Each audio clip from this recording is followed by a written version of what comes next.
En medio de este conflicto que se está suscitando entre Haití y República Dominicana, con la construcción de un canal para desviar agua del río Masacre, de acuerdo a su experiencia, que es un conocedor de la frontera y de todo esto, ¿qué podemos nosotros hacer como país para afrontar este nuevo desafío, para detener esta construcción de esta obra que está desarrollando Haití por parte de sectores oscuros o sectores privados que todavía ni siquiera se han identificado? Mira, lo que no avanza retrocede, lo que no mejora empeora. Y quiero usar precisamente la medida de tiempo de este espacio, de este mismo espacio, porque yo tengo ya muchos años, 3 años ahora, diciendo que íbamos a arribar a esta crisis.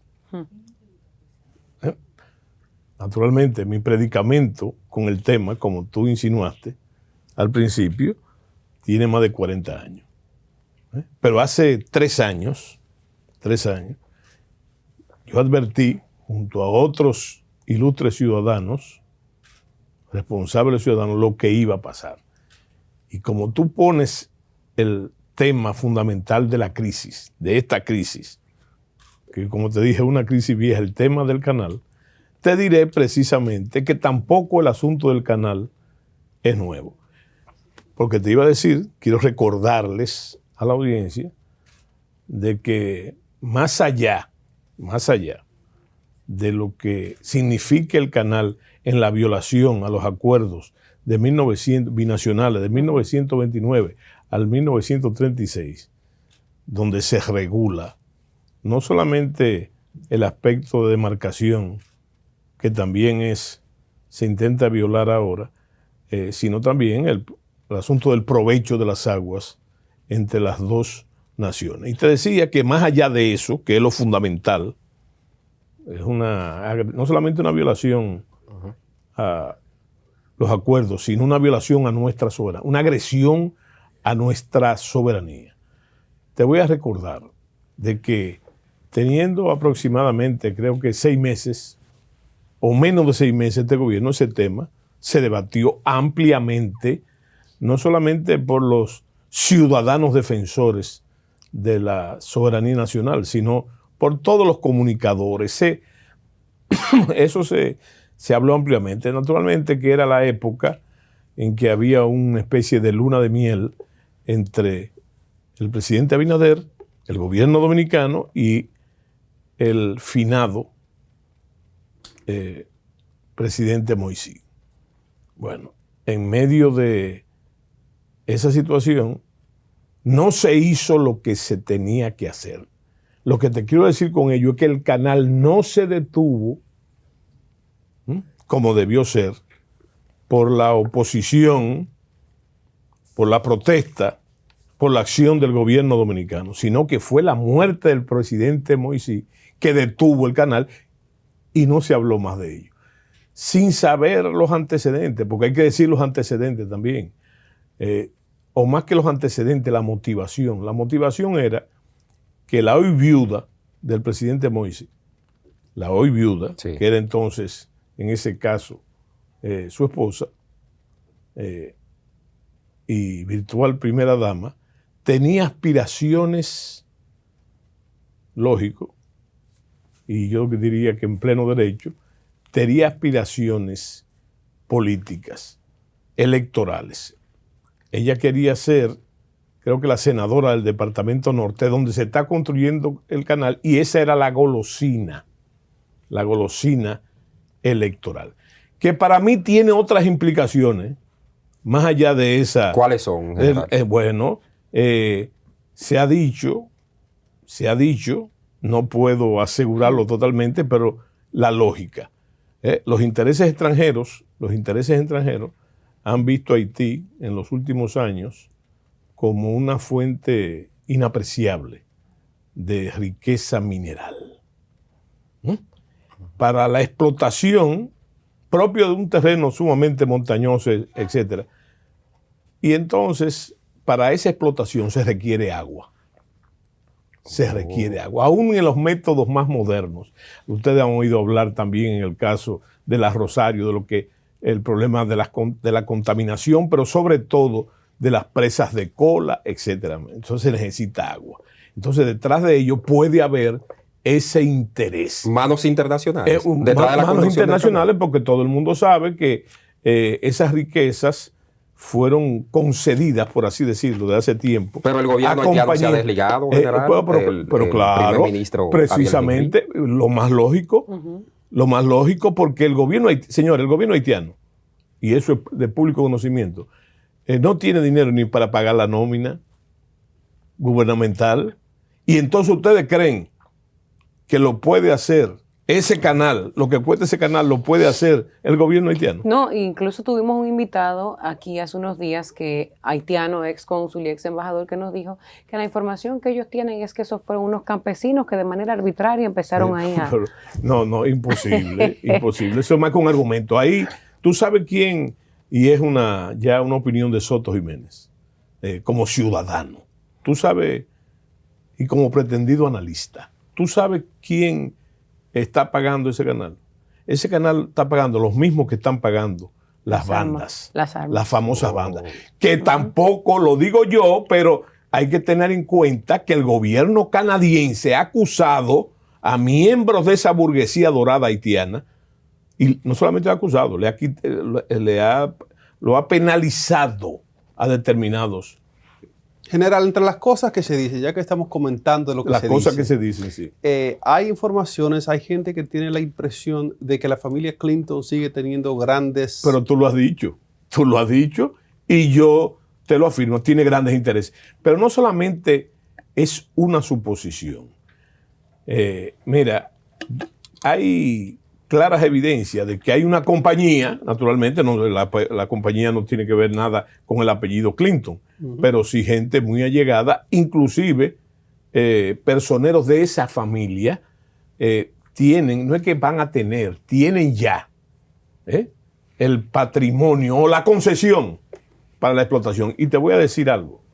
Entonces, ese es el problema, que ya no es problema de concesión, es problema que para explotar esa riqueza, ¿verdad? Y hay que tomar en cuenta el factor tiempo, para explotar esa riqueza se necesita agua. Pero yo lo que te digo a ti, que lo que tenemos sobre el tapete, yo te lo dije como antecedente, todo esto, como ambientación del problema, es lo inadmisible que es para la República Dominicana, para el gobierno dominicano, y así lo debe expresar, y así lo está expresando ahora, y te voy a decir por qué, ese tema, que es un elemento más de lo que se ha dicho tanto y se ha repetido tanto, de una flagrante violación a la soberanía del Estado Dominicano. Entonces, eso es lo más importante. General, escúchame, Yamel, voy a aportar algo que a Yamel le gusta, esa línea de las teorías conspirativas. Sí. Y tiene que ver con que lo que está pasando con Haití, el hecho de que la comunidad internacional se haya hecho ajena de ese caso, mucha gente piensa que tiene que ver con esos intereses, que a alguien en el mundo le conviene que Haití sea un estado fallido. ¿Tiene eso algo de cierto? No, pero que no. Es que fíjate, eso precisamente, y fíjate qué coincidencia, eso hace ya mucho tiempo, lo dije yo en este mismo programa, hace más de 2 años y medio, te lo digo. Y te voy a decir algo. Yo creo que para nadie es un secreto ya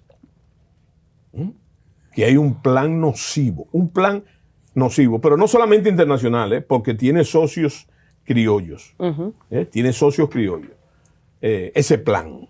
Apátridas. Y te digo socio porque para ellos es un gran negocio que afecta, como te he dicho, el interés nacional, el sagrado interés nacional. Entonces, yo pienso que recuerdo una canción infantil que dice: en un plato de ensalada todos comen a la vez, y jugando a la baraja Tim Marín de Dopingüe.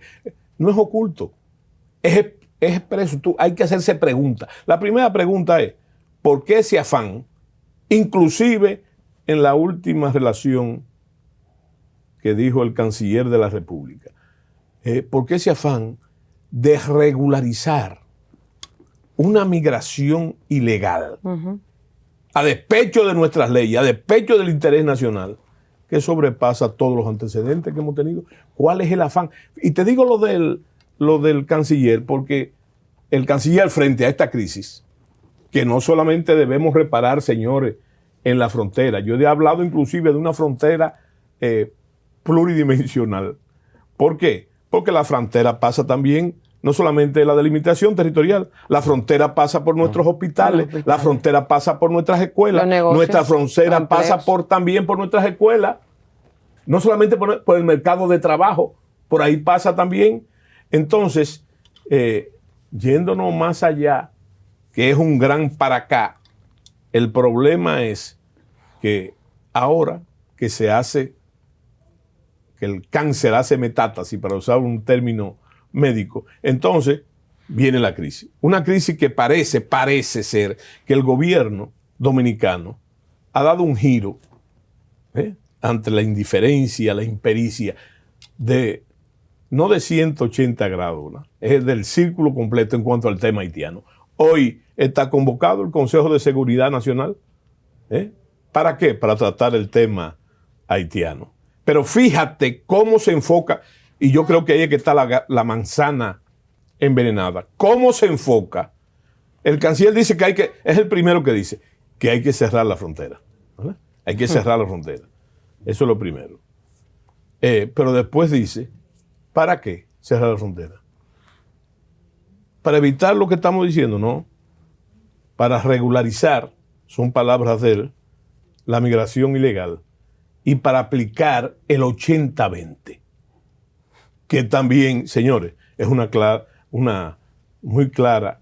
aclaración clara de que no se está cumpliendo el 80-20. ¿Qué está pasando? Que se está violando la ley. Y se está violando la ley en todo. Se está violando la ley en todo. Mira, yo quería reflexionar sobre esto. Es interesante. Tú te fijas en el hecho de que como es natural, y ahí no va implicado mi pasado militar, aunque hay que aprovechar esa experiencia, tú te fijas de que las Fuerzas Armadas, pero nunca más que ahora, tradicionalmente son pararrayos. Son pararrayos. ¿Por qué? Porque constitucionalmente no pueden expresarse. No pueden deliberar, dice la Constitución. Ni siquiera para sus asuntos internos pueden deliberar. Pero entonces, fíjate en lo que yo veo tramado, muy tramado el problema. Resulta que nadie ha hablado lo suficiente, y hay que reflexionar sobre eso, sobre la cantidad de visados que se están haciendo. En el mercado se diría express, los visados express. Entonces yo te pregunto a ti, ante esa cantidad, estamos hablando de miles y miles de haitianos, ¿verdad? ¿Pueden los militares parar? ¿No son ilegales? No, tienen su ¿Pueden visa? los militares pagarlo, verdad? Y eso explica la natural afluencia que hay, entre otras cosas, porque yo he dicho y te repito, en base sí ya a mi experiencia militar, que si el presidente de la República, en este caso don Luis Abinader y Corona, coge y hace así y llama a los mandos militares, estoy hablando en base a mi experiencia, y le dice, mire, yo no quiero que pasen, es el jefe supremo que está hablando, que pasen haitianos. ¿Tú sabes lo que va a pasar? Que no van a pasar. Ahora, podría ser un pecado de hecho o de omisión, porque yo no puedo creer, pero casi lo estoy llegando a creer, de que hay instrucciones a las autoridades civiles y militares de que se hagan. De la vista gorda. Sí, que lo manejen eso, ¿verdad? Yo no puedo creer eso. Ahora, te digo también que si no hay esas explicaciones, como yo te la estoy diciendo a ti, entonces ahí es que se acuna los brotes que existen de corrupción. ¿En qué? En esa omisión. Ahora bien, yo no puedo creer, porque ese es mi referente, en eso gasté la mayor parte de mi vida, en ese empeño, ¿verdad? Debidamente motivada por el amor a la nación y sus atributos, te dirá, yo no puedo creer. Y creo que es uno de los grandes esfuerzos de los militares, no solamente del mando, sino de los militares, porque eso fue lo que se le enseñó, es que eso no ocurra, esas inconductas no ocurran. Eso te lo aseguro yo, que es imposible que pase eso, naturalmente, bajo esas premisas, entonces pasa la tolerancia, que no tiene que ser mucha. La tolerancia no tiene que ser mucha, caballeros, porque yo te estoy diciendo a ti que los miles de visas que se otorgan, como también están pasando de forma irregular, naturalizaciones que están denunciadas por la prensa nacional, también al Express. General, eso que usted menciona a mí me toca muy de cerca porque soy de un entendido muy parecido a lo que usted está pensando y mucha gente piensa, si el número uno, el jefe de la nación, el jefe de todos los poderes, toma esa decisión y los militares están dispuestos para cumplir eso, yo me hago la pregunta, sí. ¿Cuál sería el interés internacional? ¿Cuál sería el sector que debe estar ejerciendo presión sobre un gobierno para que sea genuflexo en relación a esta migración ilegal? No, pero tú sabes que yo le he preguntado eso muchas veces públicamente. Le he preguntado al presidente de la República, y no solamente yo, pero yo el que más se lo he preguntado. Presidente, si usted está presionado, y tú lo has dicho en otras palabras, si usted está presionado, dígalo, ¿verdad? Que es una forma de defender la nación también. Sí. Pero el presidente, no estoy diciendo que me respondió a mí, en una de sus últimas interlocuciones, ha dicho, ante la pregunta por esa línea de un comunicador, ha dicho que, no, yo no estoy presionado. Yo no estoy presionado, y es más claro, ni por algún organismo internacional, ni por alguna potencia. Él no está presionado. Entonces, fíjate, yo no soy abogado, aunque estudié Derecho, pero te digo entonces que, ¿cómo que dice? Ausencia de prueba, presencia de prueba. A confesión de partes, relevo de pruebas. Relevo de prueba. Entonces, él, como jefe del Estado, es el culpable, no solamente de lo que ha pasado, sino de lo que está pasando. Por culpa o por omisión, pero general, en esencia... No, por culpa, no. En este caso, ante esas declaraciones de él, y no soy yo que lo estoy diciendo, es él. Tú conoces una canción muy famosa, no recuerdo el artista que dice, culpable soy yo. Sí, Eso lo resume la canción. General, una pregunta. Usted tiene ya varios años pues advirtiendo de este tema, estos conflictos que tenemos, ¿verdad?, con Haití. Pero específicamente desde hace 3 años nos decía que predijo básicamente lo que está pasando ahora. Entonces, si seguimos en la misma actitud de que no estamos haciendo nada contundente realmente para detener lo que está pasando, ¿qué va a pasar en los próximos años? Mira, fíjate una cosa, yo no tengo disposición de oráculo ni profeta. No, pero sí experiencia. Sino yo tengo todo mi interés es desde mi posición de ciudadano, no de guardia, de ciudadano, es la defensa de la República Dominicana. Y mira, me han preguntado de muchas formas, pero no ahora, siempre me preguntan. ¿Y entonces cuál es la solución? Entonces, mi solución es una solución que tiene que ver, que parecería simplista, porque yo digo simplemente, si no hemos dado en 62 años esta democracia y este régimen de derecho, entonces la respuesta es simple: cumplir la ley. En el caso del presidente, lo que él juró y lo que juran todos los presidentes es cumplir y hacer cumplir la ley. ¿Qué es lo que no se está haciendo? Naturalmente que para eso se necesita una voluntad política que en este caso, cuando no está embarazada, por no decir preñada, de impericias, entonces se presta a la especulación de muchísimas otras cosas. Porque a mí no me cabe duda ya, porque no es un secreto, que hay un plan. Claro. Hay un plan antinacional. O hay que decírselo a ustedes. O ustedes me lo están preguntando. Es público. Es público por esos sectores que yo llamé socios ahorita, que están sobre el tapete, Entonces, fíjense, eso coloca, que es tu pregunta, ¿cuál es el dominicano? Hay que reflexionar con eso también. El dominicano parece que aguanta de todo. Hasta un día. Hasta un día, que es el día menos pensado. Eso tiene que ver con mi condición de cibaeño, ¿verdad? El día menos pensado. El día del machete. El día del machete. El día del machete. Pero te voy a decir una cosa. Todo el trabajo y lo que hemos pasado y lo que ha costado nuestra democracia es para no llegar al machete.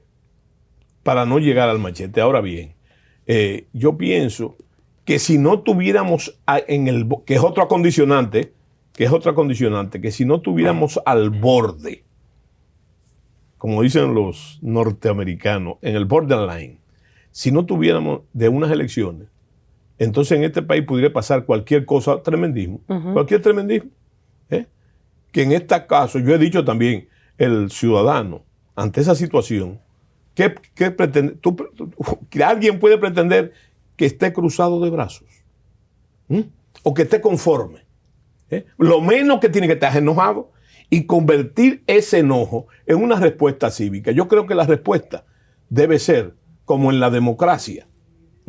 Entonces, la votación. Si la voluntad política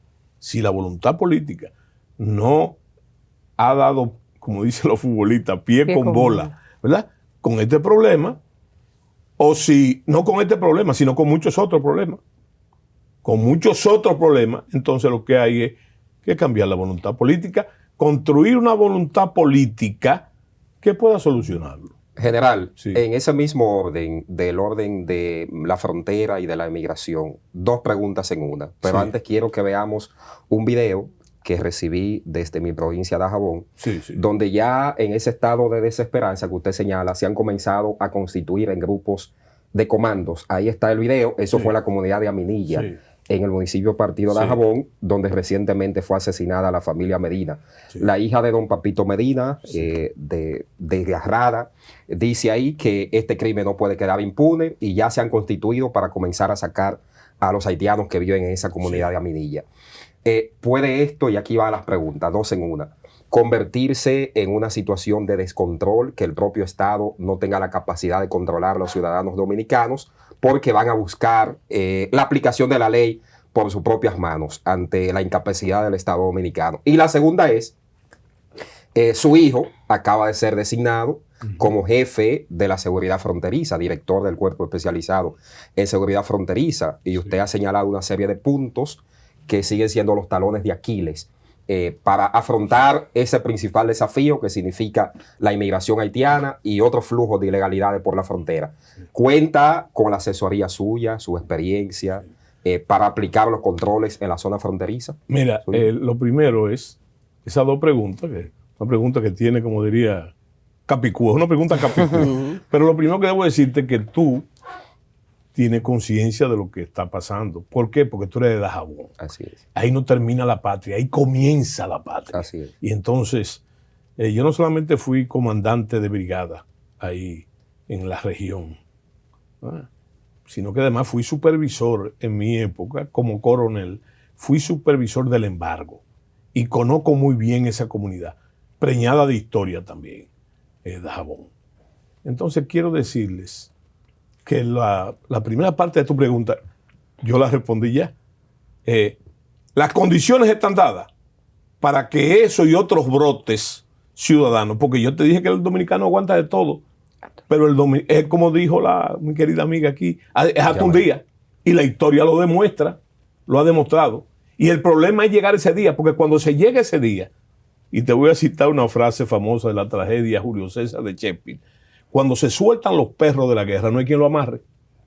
No hay quien lo amarre, hay que dejar que se agote en un proceso sociopolítico. Pero yo lo que te dije, respondiendo a esa pregunta, es que el gran problema que viene es que ante las expectativas, es la palabra correcta, de un proceso electoral, entonces el pueblo la sociedad, deben causar su enojo, su inconformidad, cambiando la voluntad política.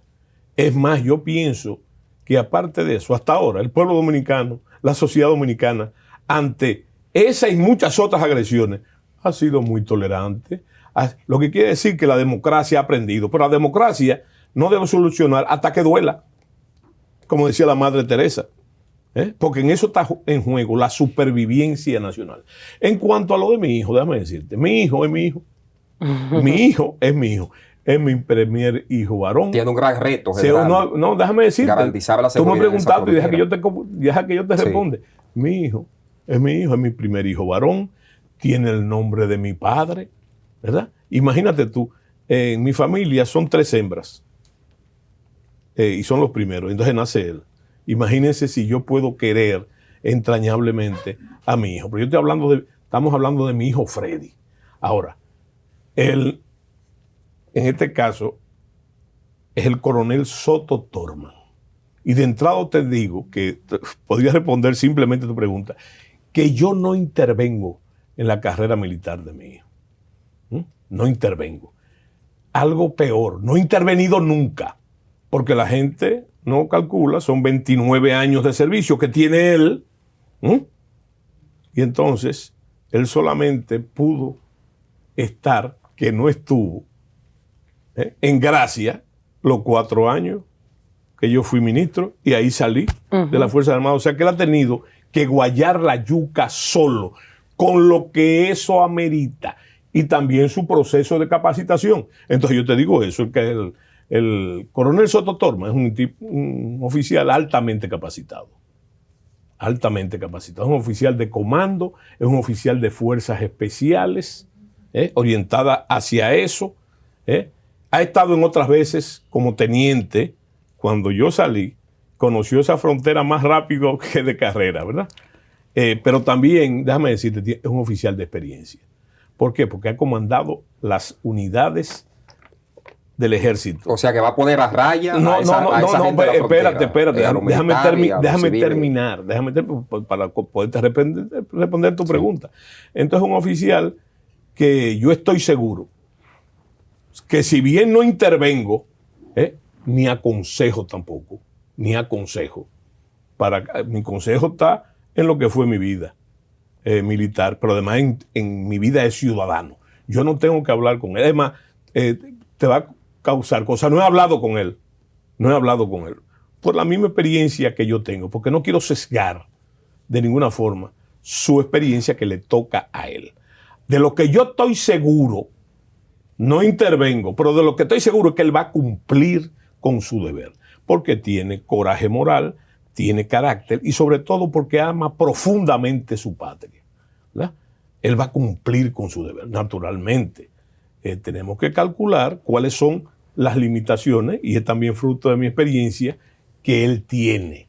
Tiene, como tú has dicho, un gran reto, ¿verdad?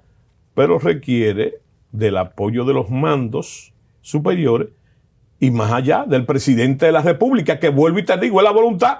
Ahora, también te digo que como tiene coraje moral, y la gente no entiende lo que es coraje moral, el coraje moral consiste, hablando en las fuerzas militares, en decirle a sus superiores cuando están equivocados.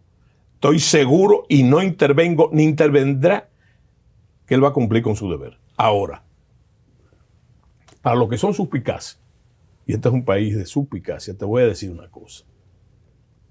Yo no voy a variar ni mi discurso, ni voy a variar tampoco en ningún caso mi posición política por ese hecho, ¿verdad?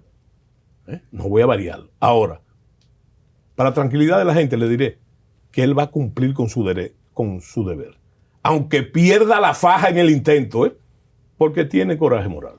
General, finalmente usted nos ha traído esta joya aquí, Machete Carajo, sí, todo sobre Santana, Pedro Santana. Sí. Háblenos un poquito sobre esta obra suya. Bueno, Machete Carajo, como ya ustedes, machete casi se ha convertido en un verbo, un sustantivo que se ha convertido en un verbo para el dominicano. Cuando alguien le dice a ustedes, el verbo machetear, voy a hacer tal cosa, y te dice machete, ajá, es una voz de acción. Acción, ajá. Sí, bueno, pero ese es el grito de guerra precisamente de los restauradores.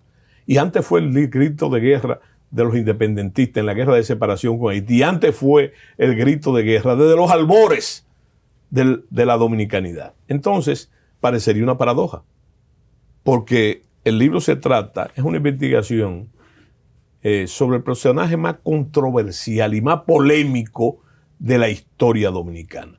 Yo digo siempre que el general Santana es el principal enemigo de sí mismo, porque es una cosa increíble que después que él fue una pieza fundamental, uno de los machetes o el machete de mando para enfrentar a Haití, las invasiones permanentes y las agresiones de Haití militares, entonces hace así y enajena la República Dominicana, lo que él ayudó a construir.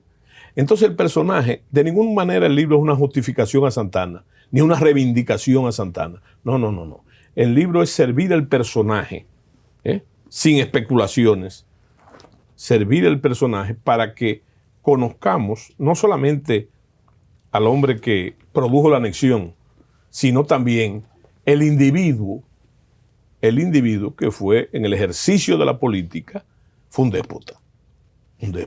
No merece estar en el Panteón Nacional. Mira, no, yo creo que no merece, no solamente no merece, sino que comienzo ese libro con un epígrafe de un libro, de una frase del general Santana. Cada vez que el general Santana iba a fusilar uno de sus enemigos políticos, muchos de ellos próceres de la República, como María Trinidad Sánchez y el general Antonio de Urgé, el soldado del ejemplo. Entonces, iba una comisión de notables, como pasa ahora con cualquier problema, encabezada por el arzobispo donde él, y él lo despachaba siempre diciéndole: contra la traición no puede haber perdón, ni puede haber piedad. Aplíquesele eso al general Santana. Wow, general, ha sido un placer como siempre tenerlo aquí. Es una cátedra, es un viaje por la historia y es sobre todo un mensaje que nos hace a nosotros apreciar la dominicanidad y nos pone en la punta del pie, porque sabemos que estamos en un tiempo difícil. Hasta aquí este blog, regresamos con más de La Nueva Mañana.